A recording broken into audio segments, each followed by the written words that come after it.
le tātou tāpo i atu i le atua.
Te talo foi le nei, ia whātupu te reina pēa lava, lo o tō alofa, ma lei loa le lei, a toa ma le whautauta uma, te tātou te talo. E nganga leo le nei tae ao lo mātou atua, au mātou mafutatu whale tāpua inga i lau whio. O mātou tiu te whai i lau sāpati pe ao mai. Mātou te ilo ai e te le whaangaloina lava i mātou. Wea maile nei aso fau mo i mātou whao popo lo mātou wola. Au le aso fo i mātou te oli ma fia iai. Fio mailo nganga pa ia mo i mātou. Nā te tau tō luaina le mātou sauninga a whaia nei.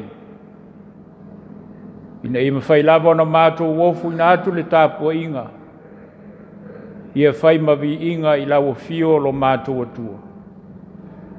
Lo swafa Yesu o mātou te talo ai. Amen. Pese se lau tōru suku malvalu, tātou te pese ai.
Tātou whamaulalo lumo le atua le tātou tatalo. Le atua pa iae, le atua tō tasi pa ia, o le atua e silisili ese, o le atua o le alofa tu noa umalava, e ona whaalia le soifua o lo mātua li o Iesu Keriso. O le atua e mali ai o mātua manao i mele lei, wa o lau fio lava o le alofa fua, ma le alofa muti vade. O mātua atu e luma le nei tae ao wha le tāpua inga, o le taulanga o osi, ma ofo ina atu mo lau fio, o mātou tiute, ma mātou ngā ruenga, whare whātua tua. Ina uma whaiona e whātala le ina lo mātou ola. Ma e toi ave nae i mātou, nei le loto fi tā ma whaingatā o le ola nei. E te pule whasoa i lo mātou ola i le aso ma le aso. Pe whaona e whaapopo ele nei aso mo i mātou li whaitawina pe o aso o mātou o langa. Mātou ta ape atu le nāwa i aso i ona fuafuanga mo na whāmoe moenga. Mai se whoi o lau e kālesia ma le whāmoe moe o le aonga le whaife au. Nei o mātou iai le amatanga o le nei whoi vai aso fou. I lo walofa ma lo whamaoni i ate i mātou. I le ulu fafo ma le ulu fale, sa e marutia i mātou i lo fi le mu ma lo saonga le mu. Wa unoa i mātou ma ni pua ngā o le ifoni whale velave tupu fafo se i mai. So longa manuia fuanga ma whaamoe moenga whai te tonu o mātou a inga. Ia e whape foi te tonu o lau ngānuenga nei. Mātou te langona i pēle nganga vi a e mwhawhitaia lau fio. A wā lau fio i a te i mātou ua mafuai. Whawhitai lau tau singa le mawai lo mātou wola. Mātou iai pēle nei vai tau o le tau maluru i tonu o le nei atunu. Peitai o lau fio i a te i mātou o mātou malu masaonga le muai. Le si talavale e whaalongoina. O nao le leo le fia ma le oli tonu le nei a inga lotu. Ia e whape whoina i o mātou a inga umo valavala ai ma mātou tama whanau tālusia. Whaftai lo walofa whasoa mo i mātou i le aso ma le aso. Whaftai lau tau singa le mawai. Whaftai lo whatau nuina o mātou fuafuanga ma whamoe moenga whai. O le leo fia lea ma le leo whawhetai le nei tae au. Whawhetai le moli mau le tala le lei o mātou o langa i aso uma. A wao lo fina ngalo le li e alava ina mātou o ola ma sawa wali ai. E mai se fo le nganga pa ia ma lo na fisoa soani mai. O le lava lo mātou malosi lilo lo tauto lua ina pea i mātou. Whawhetai ono Iesu lo mātou li whaola. Le whaola tanga na Iesau nia mo i mātou e ala lo soifua pa ia. Mātou tu e maua i nele mawhetanga whaatasi ma lau fio. Ai mai se lava o lo mātou ola whaamanga loina. I lau fio pea le vi inga o le whaamanu o le whaanetanga. Ono lo walofa o sili lava lea. E la ngona pea le nganga whaamau lalo atu i uluma lo mātou atua. Ona anga sala lava o mātou tangata. Tele lava na whai o mātou loto i mea o mātou manatu ai. A o le aiso mātou fisili ma se loto atu. Ina ia whai alo finangana. Alofa mai le alie ma whaamangalo la mātou nei fonga. Se au nanga foi o le tua e tusa ma lo mātou wala wina mo lau tala lei. Alofa mai le alie ma whaamangalo mai i a te mātou. E anga sala lava o mātou tangata. e lea iso mātou atoatoa. Wa tumulava i mātou i vai-vainga whale tangata o le ola nei. O mātou whanau atu pēla o wha mangalo masili. E ala le soifua o lo mātou li o Iesu. Toi fuata ina ma whanau fōwina ai mātou. O mātou te talo le atua. I e whamanuia mai na mātou nei tāpo inga ma le ifo. Whamanuia le soifua tāpo ai o lo nuu nei ma lau e kālesia. Tupu pēle loto fia ia te mātou. E o foi nātua i pēa lo mātou ola i au ngai whai ai lo lava whina ngalo pa ia. Tō whinga o e tofi lo mātou ola whao ngaina. E ia e whisoa sani mai lo mātou vai. Ia mai pēle mālosi ato toa ia te mātou i le tino i le mawhau i le anganga. E ato toa i pēa lo mātou ola o foi nātu mo lau whiu. Ina ia whaia pēlo o whinangalo i o mātou tangata umanei. Tālu fōi na ia whamanuia mātou o nanga uma o fui nātu. A wālau ngā luenga ma le tala lei na ia tupu maola. Ia mauani a nganga e whaolaina mo lau o whio ma lau mālo e whawawau. Ia whamanuia fōi na i o mātou a inga tau atia. O folo mātou mālosi au whenga iai whiau mga luenga o le aso ma le aso. Whamanuia i o mātou mātua te māmatinau mātou mtua tausi. Ia iai pēlo wanga le lei. Ia whamanuia fōi a mātou whanau nei. Sa auni fōi lātou mo le toa e atu a onga i le nāwa yaso. Ia iai whamanuia lo lātou ola a oina. Ma lo lātou ola tau mwhai. Mātou te tālo manatua i lātou, e leo maua le mālosi ato toa. Lo mai nisi tono mātou ainga, nisi foi tono whale mai whe ngai matongu whitinga. Mai so whale o lau mātutua lo tausi ai, o mātou mtua tausi. Pai atu lo mana wha mālo lo. A lava tong fitinga o saunia e au ona fo mai. Lu lava mana e tupu ai wawenga le soifua ma le ola. To e whafo isia lo mātou malosi.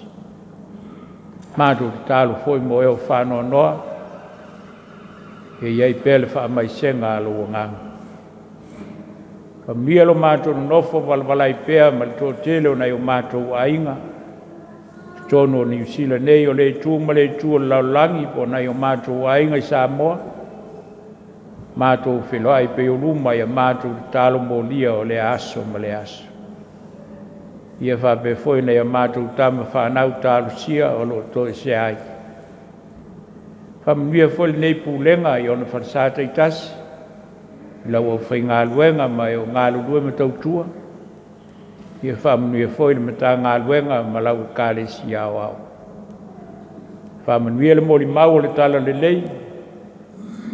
Peo na iele ne yaso ma le whamoi moe. Ia tupu pē maola.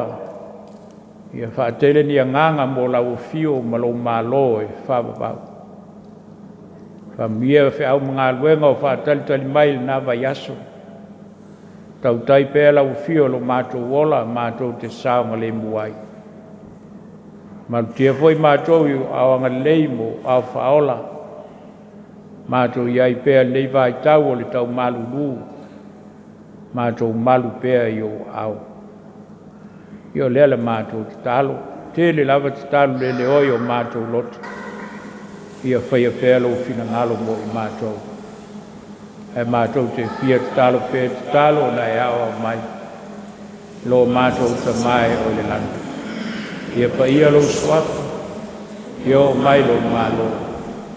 Ia pa ia lo fina ngalo na lalo langi e pēo na whaia le landa.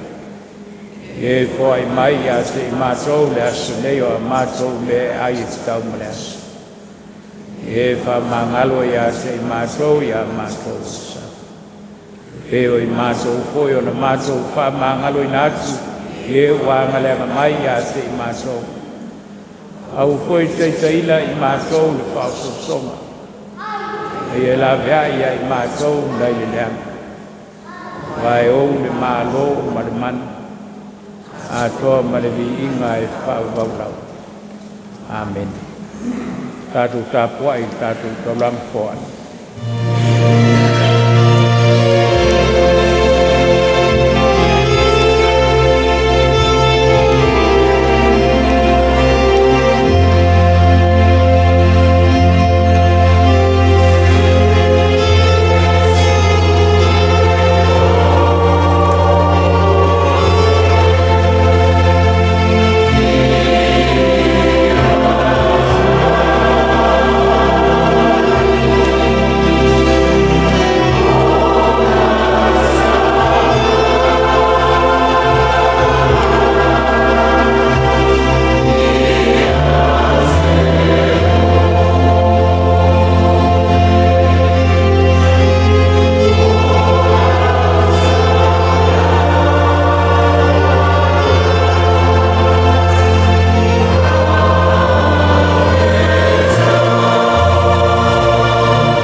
whaitauina o le tusipaia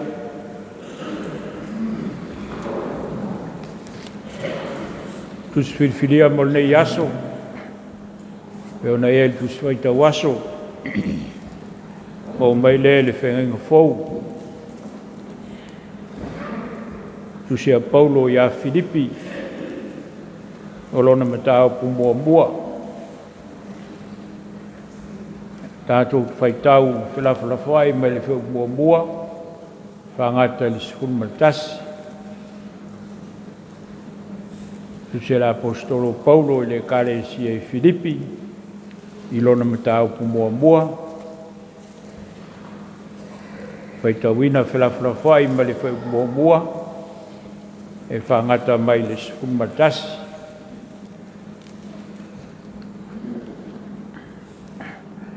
The letter of Paul to the Philippians, chapter 1, shall read responsively from verse 1 to verse 11. Tau nanu atu le pālangi le tono le tātou luka. Le tom whaia o pēlan whasamoa. Tamalau ten, ia o pēia le whasamoa. Philippians chapter 1, verse 1 to 11. Mana tua wao le yaso ile whaangaloina, the theme for today, not forgotten. Ile whaangaloina.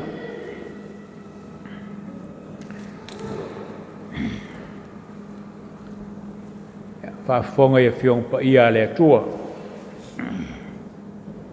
O Paulo o Timoteo o auna ke riso ia.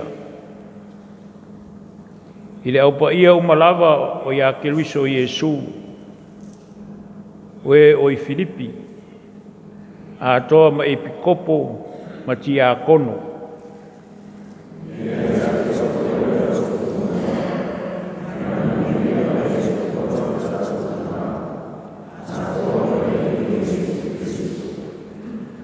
O te whafta iatu i lo watua, ia o manatu uma ia te utou.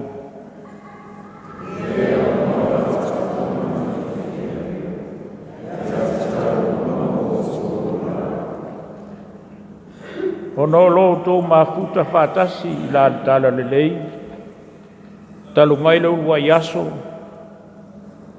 o mai i le aso nei.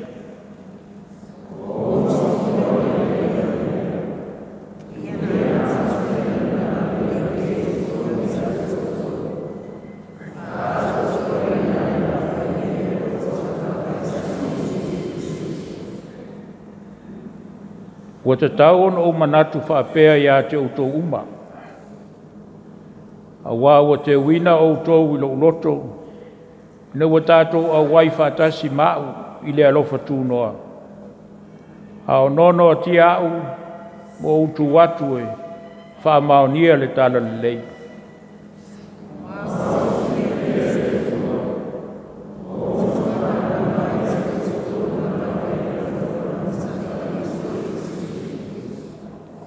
O lau te talo foi le nei, ia whātupu tele ina pēr lava lo tō walofa, ma le iloa le lei, a toa ma le whautauta uma.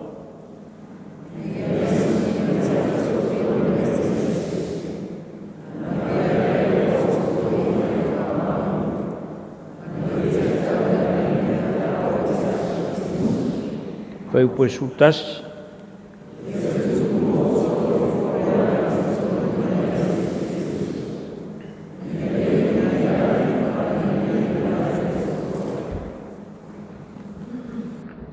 Whamanui mai le atua, o tātou whaitau ma whalongolongo nisi nei o ana whiong pa ia, tu mau pēr ia te ia lona vi inga.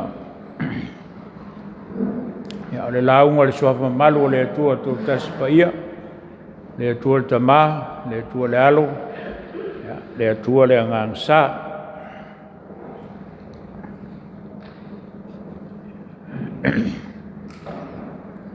Se vaenga le whaupoe tolu ma le whaupoe whā,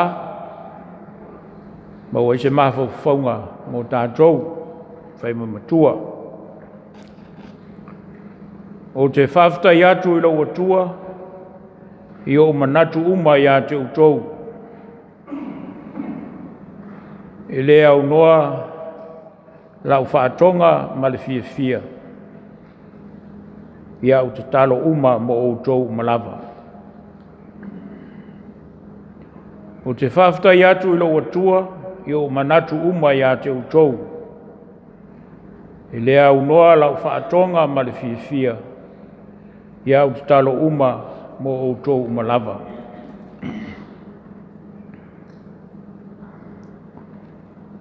Whai tau o le tusi fia fia ma le tusi whawhtai a Paulo. Le kale sia pele Filipi. Wa mai ei se manatu au tu e whapea. E le whangaloina. E le whangaloina.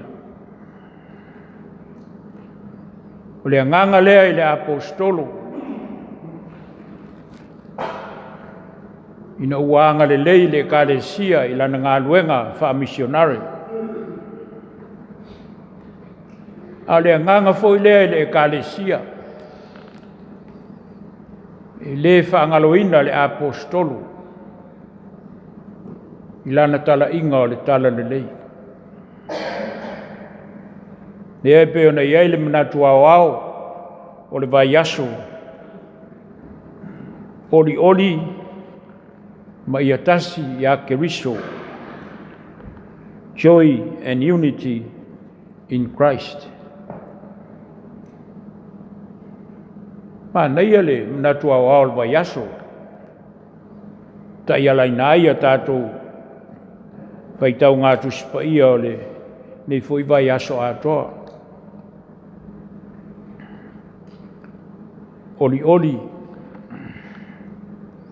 ma ia tasi ia Keriso. Ne foi ua whataua pēr lanu e lua o le mū ma le lanu mea mata. E whailo ai lea nganga lava lea.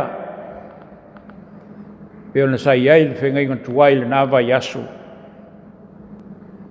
A leo o mai le whengai ngafou. O le nganga lava lea, o le alofa tupu ola ola o le atua. O le mta upo le so. O lo vava alua mai ma le ngā luenga wha missionary laulangi. Le e, ta ua tātou o le whapotonga ngā luenga wha missionary laulangi wha ngā whala. E wha peritani eino le CWM, Council for World Mission. O le nganga leo le solo vava alua mai ma le ngā luenga wha missionary ale laulangi. Manatu ono le tusi a Filipi. Nā fuona maua ono le ngā luenga wha missionary ale apostolo Paulo. Leo wa wha ngai nei Filipi e whai wha manatu mo tātou le wingo le ngā luenga wha missionary o lo whaia pēa e taimi umua, ma aso uma, ma tausanga uma. O whata ua le au Kerusiano, le neiva yasu, le ngā luenga wha missionary. Ai whawhitai ai le apostolo. Ona olona langa langa I mele lei. E peo na tātou whaua wina nei le wha moe moe, wha missionary. Wa o Filipi o tātou fui lea. Le kalesia na whaavaina ele ngā luenga wha missionary. Le mafuai o na tātou au wai whaatasi le Council lea for World Mission. Tātou lisi member o le Council lea. Lua me tā ua o loo whai masao le whakasā. I le whamoemoe lea o le whanga whala. Mua o ana missionary.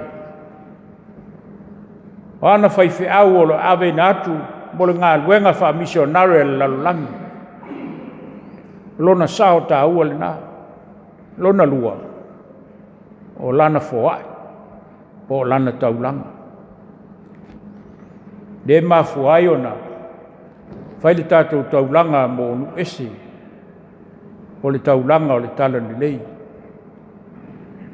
Sao ta ua ia o le whakasā. I le whalaputonga lea, ngā luenga wha missionary le lalulangi. E whai o le ofu inatu o tātou whaiwhi au e whai ma missionary. A le ofu inatu fwoi o tātou taulanga, o tātou tupe, mo le wha ta mau a inga ina o le wha moe wha missionary. He nganga lea o le tutonu o le tusi lea sa tātou whaitawina. O leo o umar ngā luenga Paulo, nana tala inga ia Filipi. O leo alu ese atu le apostolo, ma aluatua ia se yo aina whalipuipui. Ona alana mori mau ia Yesu Keriso. Whalongo atu tangata o Filipi, o whalipuipui le apostolo. Ta pena lo me alofa. Ta pena lo me alofa. Tupe, ave le apostolo, ia fisoswani ngā luenga. He lau tātou whaitau le amatanga o le whawhetai a Paulo i le ekalesia i Filipi. O le tusi atoa i ona mtaupuna e, o le whawhetai lava. Whawhetai. Iona sau e lole o le manatu au tu o le neia sa. Filipi, i le whaangaloina oe. Filipi, i le whaangaloina oe. Filipi o lo sau whainga o. Nei ta mai a aila iti tonu asie titi. E whaale ta ua tele. Isi aiti tele. Pesi fōringa mai sa tau whaaluma iei tangata. Lea mana ia. Aina ua tutu le la mepa e Paulo ma susulu. Toi ngā susulu lea. Dei ma whaina toi tau fia seisi. Ina ua mūle tala le lei loto o tangata. Ua iloa le mata upu e winga le whaatua ma le ola whale nganga. Lea ua lātou fua. Lea ua lātou whai mea alofa. Whai mai le tala Paulo. Filipi, i le whaangaloina oe, i lau te talo, ma lau whaatonga. Le si la vaenga leo le.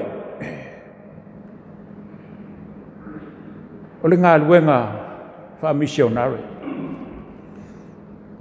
Na maua le ngā luenga ala apostolo Paulo o le tatalo.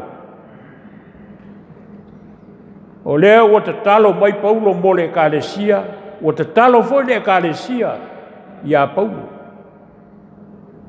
Le si la ngā luenga na o le na whaopopo. E le ngāta le ofu inatu tātou, ofu inatu ta mau ainga, au ofu inatu foi ma le tātou talo. Ina ia tupu maola le ngā luenga o le tala ni lei. Heau tā ua lea mo tātou le kālesia ni lei fui tae au. Le ase me le lei ua whaia e se tasi ia te oe, ma so nā lofa ia te oe, o lau tali te talo mo ia. O le te talo lo o whaatasi ma lau whaamanuia, ono le alofa malona anga le lei. O le whaamoe tā ua leo le ngā luenga wha missionary. Mele nā laina tau le tusi leo ngā luenga. Ngā luenga mo le au apostolo. O e na ofu inatu lo lātou wola. e tā lai e le tala le lei o le whaoletanga. Aluai, le whamatalaina o le whaafetai a Paulo, le Kalesia e Filipi. O ni whaapea lea ia Filipi. O lo wola, o lo wa ia Yesu Keriso. A lo woti, o lo manuia le na.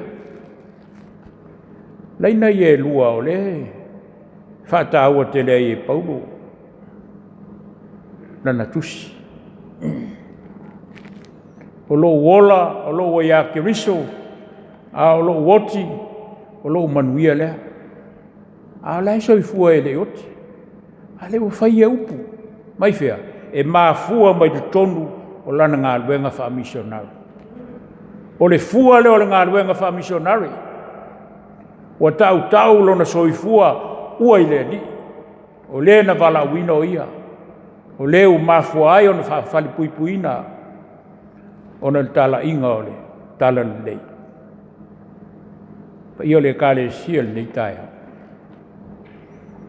O le vaianga wha o popo lea. Ma fuai ona whata ua le ngā luenga wha missionary i le nei asusa. A whai e tātou te maua lea i tua i ngā mawhau. Nā lani mea le ni tātou whawhai ai. Ma ai le unity le whai mai ai. E maua mai tu tonu o le ngā luenga wha le kalesia. Ia tasi tātou i lumo ke wiso. A le tasi e whai mai o lo iai le fia, o lo iai le oli. Ki whautala i ei mea o lo whamatala i nai le tasi. O lo fia, ma lo oli. Fia, ma le oli. Ai maise o lau te talo, ia masau fui talo. O leo o te talo mai le apostolo mo i tātou, o te talo foi le kalesia mo le apostolo. Neanga le lei e tupu pea. E foa i pea e le uma. Pea fai o le tu ai ngā o langa e taun tātou o lai. O leo a whaata mai matau mai e paulo mo i tātou le kalesia. O lo wola, o lo ia Keriso, a o lo woti o lo manuia lea. Whai fo nā ma tātou, mō tātou. Tātou wola fia, ma tautua le kalesia, ma tautua nei o tātou ainga. I le mawhau lea whapau.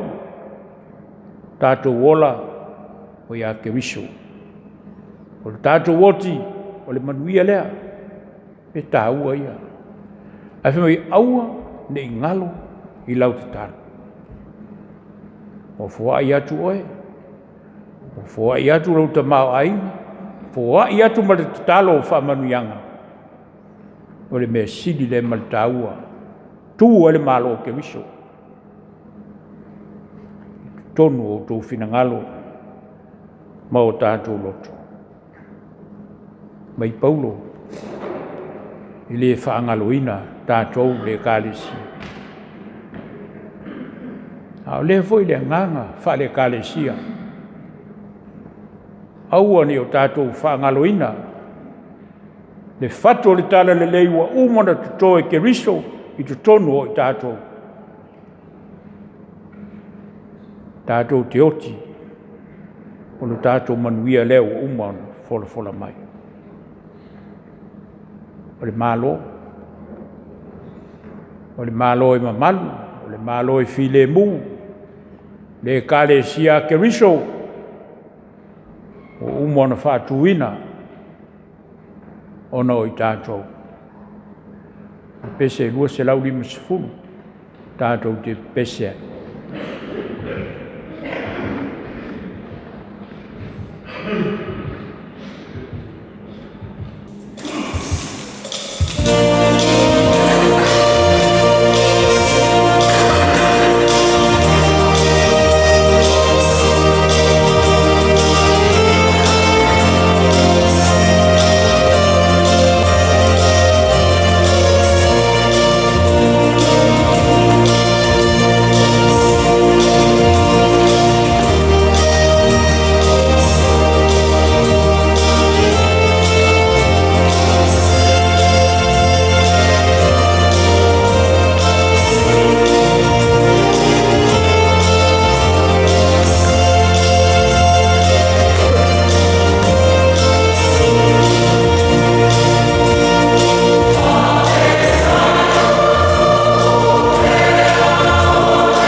o tangu whakawhonga i o wale mihinga para taunanga o sintia. E na te ai sura i te autorina i whai mo tāku suri. Se sura le alofa mo le ala lewe me pēa o le atua.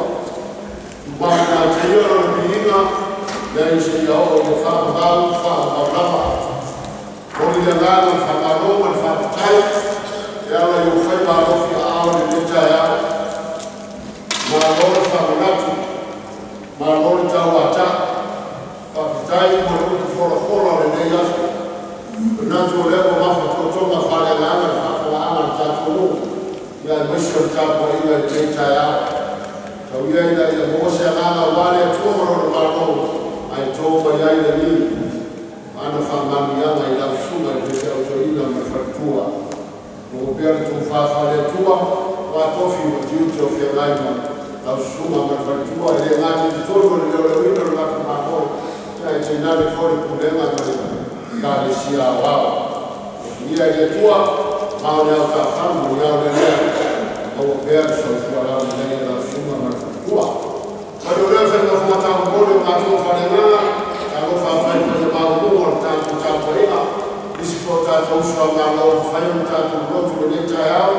Mālau mwana manuia, mālau whātua toa. Tai ni atua o awhotu o whanga o mawhai o netai au. Anga ni pere atua se tai o rātua e whai atu i a ea. Whamuri mai. Tai pere rotu so e whai au o whai tātou o tai. Tā nofu whai au o rotu o tātou o rotu. O i nama i mau te tere o hawe se pitore titoro tātou o rotu nei. Malon orang manuia malon whakatoa, whakatai tere tau tua i a tua maro whirangana, e ala i a manga whakatino le nāga i aso o tuana. Ngā le i e whārani le whai marito i nau le, kato tere rotu. I'm sorry. See you after church. Talk to you. Whakatai, e tau whakoma, e tau whakunatu na ai o leo sa, e ala i misionari. Ai papera e nā rapapea e maho howi. O e misionari, waka misionari. So if one leo tātou mātua wharenau, uia mātua tausi, o kere lo roa tātou atu, o ta whaia rofa o tua, e tua. Whaafonga e tātou, wholanga nei fwoi vai aso, a mutalia. Mutile atu whaafitai le, whaamalosi mai. Whātau nuu fwoi tātou roto lea sā. Maisi fwoi o nisi o tātou fuafuanga ua hangai mai. O lea nganga lava lea. Mā nei elu tāu po lea sā. Whaafitai toi whaamanatu, whaatala lei. Lo tau muri e pēle, soifua ma lo tātou wola. Tātou ngāru bue ma tau tua. O le foi o le komiti le whamisional. O le sui o tātou le iai tonu whalanga mai le kālesia o le sunga ia kua te mani. O le sile fie tātou. O lātou le komiti lea o lo waia le ngā luenga whamisional le kālesia e whakasā. Si me mana ia lea o le nā talata mai le tātou sui o le mawailono fina ngalo e nā langa i ngā luenga whapea whale missionari, whale tala nei. Ia o mānei fo le ua tombua ai le tātou sauni atu e tā pena le tātou tau langa lea o le tala nei. Ia, le foi mai atu inisio tātou soa malo ia pe o lea o lotu mai. Ia whai o lotu mai o mai lo tātou lotu. Nga le o aloa ia na whai lo atu o tō. Ia le o whai atu ia welcome tātou o lotu nei. O whuanga whale ainga ia mai nei tātou lotu ai ma tātou mafutai whai kāresia. Ia winga iai le tala lei o nei a sā. Ia manuia le vai aso sa aunta maiti mo le aonga. Ia to e o mai vai aso le whai tātou aonga sā. Mai aso le whetata o ngasa. Manu tua o tota maiti e mua awhia vai e Iesu. Ta maiti o tō e whia e mua awhia vai e Iesu nei lo tangata uma. e whapena fo ia teo. O toa tamaiti e mua o fia vai e asa. O toa tamaiti. Ia. Peo mai le si au matua la pele ai. Ea whain. A o toa tamaiti. Anga o toa le whatau e Yesu. Lana ngā ruenga le tala lei. Ia. Ia Emmanuel ne yaso ma. On whea o toi a mese pa yaso. Ia whamanuia le atua. Tātou whai o talo. Mamae le ngā ruenga le yaso. Whatala le lei le lie. Ka longo pe mala nganga whaftai ro whetalai mai. Moni lava e te le whaangalo ia te mātou. Ia o mātou nganga fo ia. Ne ia tasi pe i mātou lumbo lau fio. Ia o mātou ngā rue mau auna matau tua mo lau ngā ruenga. I lungo i mātou le loftu no tele o lau fio le atua le tamā. Le anga leo Yesu lo mātou li paola. O pele māwhitanga ma lau fio ngā ngā ia. Nei foi a sa ma so uma mai o atu le whamavau e whamavau lava. Amen.